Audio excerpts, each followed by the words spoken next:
teganya dia meninggalkanku sendirian di sini. Loh, ngapain ya wanita bule di sini malam-malam begini? Bayangkan pasar tradisional di malam hari yang mulai sepi dan sunyi. Seorang penjual ikan yang sedang berkemas tiba-tiba dibuat kaget saat melihat sosok yang tak biasa. Di sudut pasar, seorang bule cantik terlihat berdiri sendirian sambil menangis. Air matanya jatuh tanpa henti, membuat suasana terasa makin misterius. Penjual ikan itu pun bingung apa yang sebenarnya terjadi. Kenapa wanita itu berada di sana seorang diri di malam hari? Sebelum lanjut ke ceritanya, jangan lupa like video ini dan tulis di kolom komentar kalian nonton dari kota mana. Mimin doakan yang sudah like, rezekinya banyak dan semua urusannya dilancarkan. Yuk, kita masuk ke kisah lengkapnya. Malam itu, suasana pasar tradisional sudah jauh berbeda dari siang hari. Lampu-lampu yang tersisa hanya menerangi beberapa sudut. Sementara, sebagian besar pedagang sudah pulang membawa sisa dagangan mereka. Hanya terdengar suara plastik berkresek dan langkah kaki yang semakin jarang. Basri, seorang penjual ikan berusia 29 tahun, masih sibuk membereskan lapaknya. Tangannya cekatan memasukkan ikan-ikan ke dalam wadah. Sesekali menghela nafas lelah setelah seharian berjualan. Alhamdulillah, selesai juga hari ini, gumam Basri pelan. Saat ia hendak mengangkat keranjang terakhir, pandangannya tiba-tiba terhenti ke arah ujung pasar. Di sana, di bawah lampu yang redup, terlihat sosok yang tidak buasa. Seorang wanita bule berdiri sendirian. Basri mengernyitkan dahi. Wanita itu tampak berbeda dari kebanyakan orang yang pernah ia lihat di pasar. Tubuhnya agak gemuk, rambutnya pirang panjang tergerai, dan wajahnya terlihat masih muda serta cantik. Namun yang membuat Basri benar-benar terkejut, wanita itu sedang menangis. Pelan bahunya naik turun menahan isak. Basri bergumam lirih. Loh, ngapain ya orang asing di sini malam-malam begini? Ia memperhatikan sekeliling. Pasar sudah hampir kosong. Tidak ada orang yang tampak bersama wanita itu. Hanya dia, berdiri sendiri, seperti orang yang kehilangan arah. Basri sempat ragu. Kakinya melangkah sedikit lalu berhenti lagi. Jangan-jangan dia lagi nunggu seseorang, pikirnya. Namun beberapa detik berlalu, wanita itu tetap di sana, tidak bergerak. Tidak juga terlihat ada yang menghampiri. Tangisnya masih berlanjut. Basri menarik napas dalam-dalam, merasa ada sesuatu yang tidak beres. Aneh, kalau dibiarkan, kasihan juga, ucapnya pelan. Akhirnya, dengan langkah hati-hati, Basri mulai berjalan mendekat. Rasa penasaran bercampur dengan rasa iba mulai mendorongnya untuk mencari tahu apa sebenarnya yang terjadi pada wanita bule itu di tengah pasar yang hampir mati di malam hari. Langkah Basri semakin pelan saat ia mendekati wanita bule itu. Jarak mereka kini hanya beberapa meter. Ia bisa melihat dengan lebih jelas wajah wanita tersebut yang tampak pucat. Matanya sembab karena menangis cukup lama. Basri berdaham pelan, mencoba tidak membuatnya kaget. Maaf, kamu nggak apa-apa?" ujar Basri dengan suara hati-hati. Wanita itu tersentak sedikit. Ia menoleh cepat ke arah Basri, matanya terlihat panik.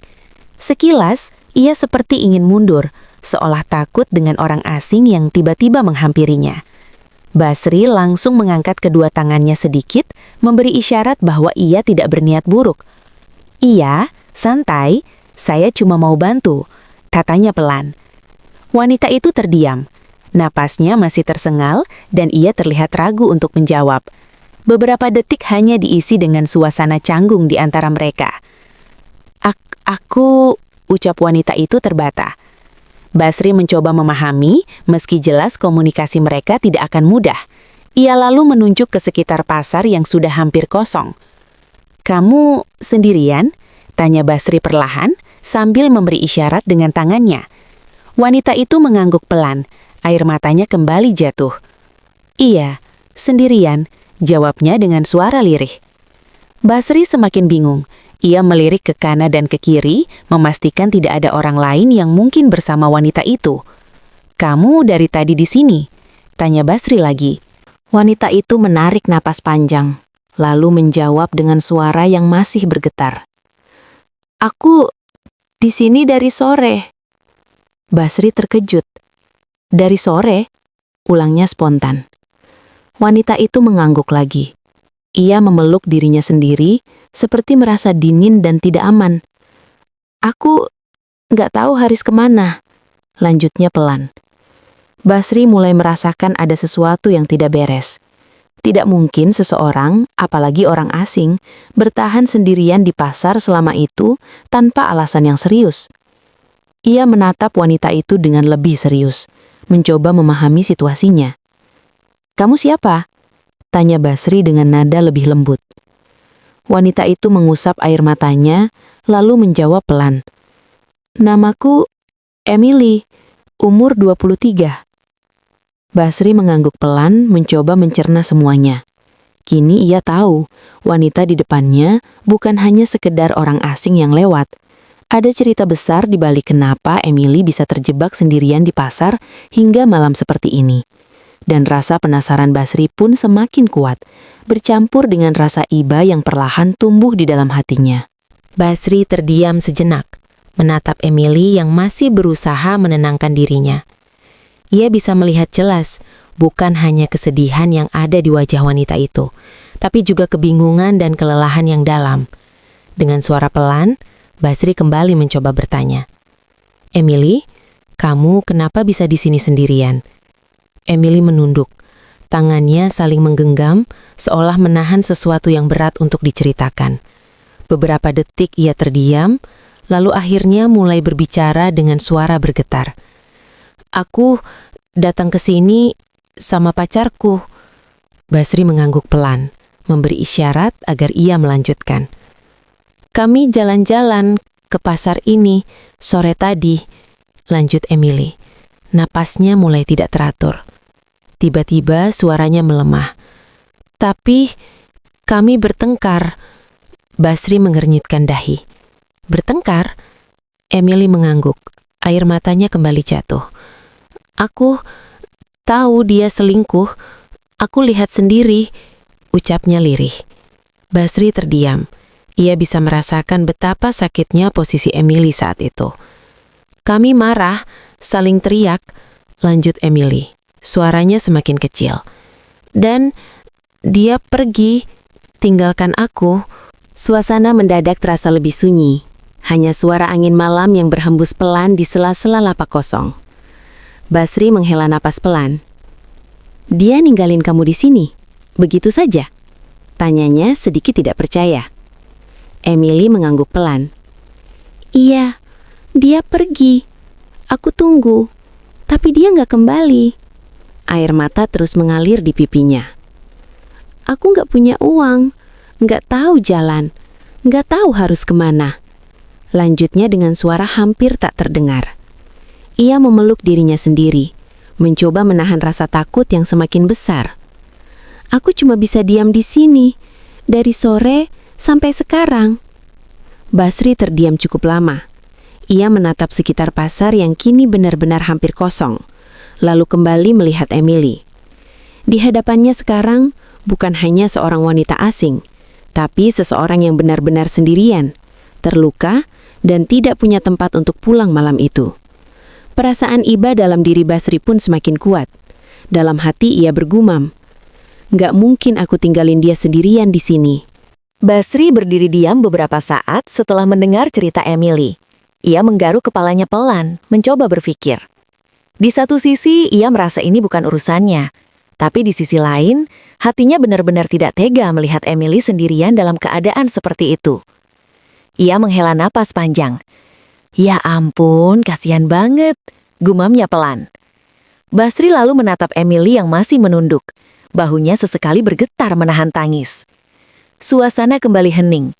Sampai akhirnya Basri mencoba memecah kecanggungan dengan caranya sendiri. Jangan nangis terus, nanti banjir pasar ini." ucap Basri tiba-tiba dengan nada bercanda. Emily sedikit terkejut. Ia mengangkat wajahnya, menatap Basri dengan mata yang masih basah. Hah? Responnya singkat, bingung. Basri tersenyum tipis, lalu melanjutkan dengan gaya santainya. Iya, ini ikan-ikan saya aja udah cukup bau. Kalau ditambah air mata kamu, bisa jadi laut beneran, katanya sambil tertawa kecil. Untuk pertama kalinya, Emily terlihat berhenti menangis sejenak. Meski masih bingung, sudut bibirnya mulai bergerak seperti menahan senyum. Melihat itu, Basri jadi sedikit lebih percaya diri. Nah, gitu, kan lebih bagus kalau senyum, katanya ringan. Emily akhirnya benar-benar tersenyum kecil, walau masih terlihat lemah. Terima kasih, ucapnya pelan. Basri mengangguk. Iya, sama-sama. Tapi serius, kamu pasti belum makan kan? Emily terdiam lalu menggeleng pelan. Belum, aku nggak punya uang, jawabnya jujur. Basri langsung mengangkat alisnya. Udah dari sore di sini, belum makan sama sekali, tanyanya. Emily kembali menggeleng. Tanpa berpikir lama, Basri langsung mengambil keputusan. Ya udah, ikut saya aja, ucapnya santai. Emily terlihat ragu. Kemana? Tanyanya telan. Makanlah, di depan ada warung. Sederhana sih, tapi lumayan enak, jawab Basri sambil mengambil jaketnya. Emily masih diam, seolah tidak enak hati. Tapi, aku nggak bisa bayar, ucapnya pelan. Basri tersenyum ringan. Tenang aja, malam ini kamu tamu saya, katanya tegas namun santai. Emily menatap Basri beberapa detik, seperti tidak percaya dengan apa yang ia dengar. Di tengah kondisi yang sulit, tiba-tiba ada orang asing yang mau menolongnya tanpa pamrih. Akhirnya ia mengangguk pelan. Iya, terima kasih. Basri lalu berjalan lebih dulu, memberi isyarat agar Emily mengikutinya.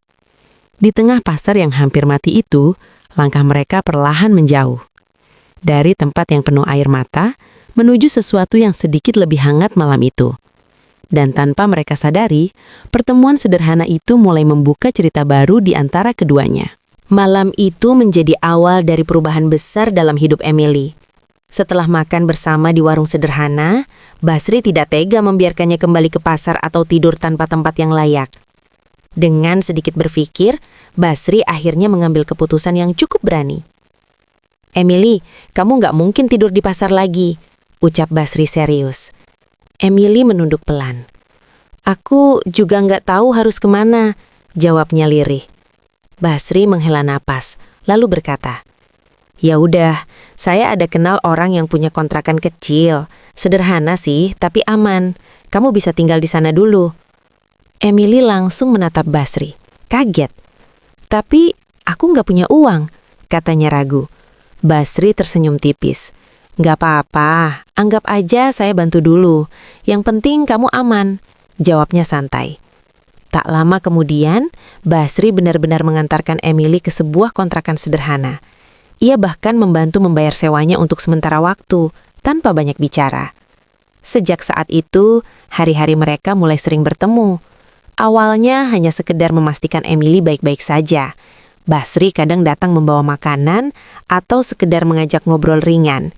Emily yang awalnya canggung, perlahan mulai merasa nyaman. Basri, kamu selalu bantu aku, kenapa? Tanya Emily suatu hari. Basri hanya mengangkat bahu. Nggak tahu juga, mungkin karena kalau lihat kamu sedih, saya jadi ikut nggak enak, jawabnya jujur. Hari demi hari berlalu. Emily mulai belajar sedikit demi sedikit tentang kehidupan di sekitarnya. Ia sering datang ke pasar, menemani Basri berjualan. Kadang ia membantu, meski masih sering salah dan membuat Basri tertawa. Itu bukan ikan segar, itu buat umpan, kata Basri sambil tertawa. Emily ikut tertawa. Maaf, aku masih belajar. Kebersamaan itu membuat hubungan mereka berubah. Dari yang awalnya hanya rasa kasihan, menjadi perhatian yang tulus. Dari perhatian, perlahan tumbuh rasa nyaman yang sulit dijelaskan. Basri yang sederhana, pekerja keras, dan apa adanya membuat Emily merasa aman. Sementara bagi Basri, kehadiran Emily membawa warna baru dalam hidupnya yang selama ini terasa biasa saja. Meski mereka berasal dari dunia yang sangat berbeda, Entah bagaimana, keduanya saling melengkapi. Dan tanpa mereka sadari, benih-benih perasaan itu mulai tumbuh. Semakin hari, semakin dalam. Waktu terus berjalan, dan hubungan Basri dan Emily semakin dekat dari hari ke hari. Tawa yang dulu terasa canggung, kini berubah menjadi kebiasaan. Kehadiran satu sama lain seolah sudah menjadi bagian dari hidup mereka. Hingga suatu hari, sebuah kabar tak terduga datang. Emily akhirnya berhasil menghubungi keluarganya. Saat itu, ia terlihat gugup sekaligus lega. Tangannya sedikit gemetar saat menutup percakapan. "Basri," ucapnya pelan. Basri yang sedang duduk di dekatnya langsung menoleh. "Iya, kenapa?" Emily menarik napas dalam-dalam. "Aku sudah bicara dengan keluargaku." Basri terdiam sejenak lalu mengangguk. "Bagus dong, akhirnya," jawabnya singkat, meski ada sedikit perasaan yang ia tahan. Emily menatap Basri, lalu melanjutkan. "Keluargaku ternyata sudah mencariku kemana-mana." Basri kembali mengangguk pelan. Namun yang membuatnya terkejut adalah kalimat berikutnya. "Mereka keluarga kaya." Basri sedikit terdiam. Ia tidak menyangka sama sekali. Emily menunduk. "Aku pergi dari rumah dulu karena ingin hidup bebas, tapi malah seperti ini jadinya," ucapnya dengan nada menyesal. Suasana mendadak hening. Beberapa saat kemudian, Emily kembali berbicara dengan suara lebih lembut. "Mereka ingin aku pulang, secepatnya." Basri tersenyum kecil, meski hatinya terasa berat. "Ya, itu bagus. Kamu harus pulang. Keluarga kamu pasti khawatir," katanya tulus. Emily menatap Basri dalam-dalam. "Tapi?" Basri mengernyit. "Tapi apa?" Emily menggigit bibirnya pelan. "Aku bahagia di sini." Kalimat itu membuat Basri terdiam. "Bersama kamu, aku merasa tenang. Sederhana, tapi nyata," lanjut Emily. Basri menunduk sejenak, lalu tersenyum kecil. "Saya cuma penjual ikan, Emily," ucapnya ringan. Emily menggeleng. "Tapi kamu orang yang paling tulus yang pernah aku temui." Suasana menjadi haru. Di titik itu, Emily dihadapkan pada dua pilihan. Kembali ke kehidupannya yang mewah, atau tetap tinggal di tempat sederhana yang justru memberinya kebahagiaan yang selama ini ia cari. Dan pada akhirnya, yang paling penting bukanlah harta atau latar belakang, melainkan siapa yang ada di samping kita di saat kita tidak punya apa-apa. Cerita ini pun ditutup dengan satu pesan sederhana, bahwa kebaikan yang tulus bisa mengubah hidup seseorang. Dan cinta bisa datang dari tempat yang paling tidak terduga, tanpa pernah memandang siapa kita dan dari mana kita berasal.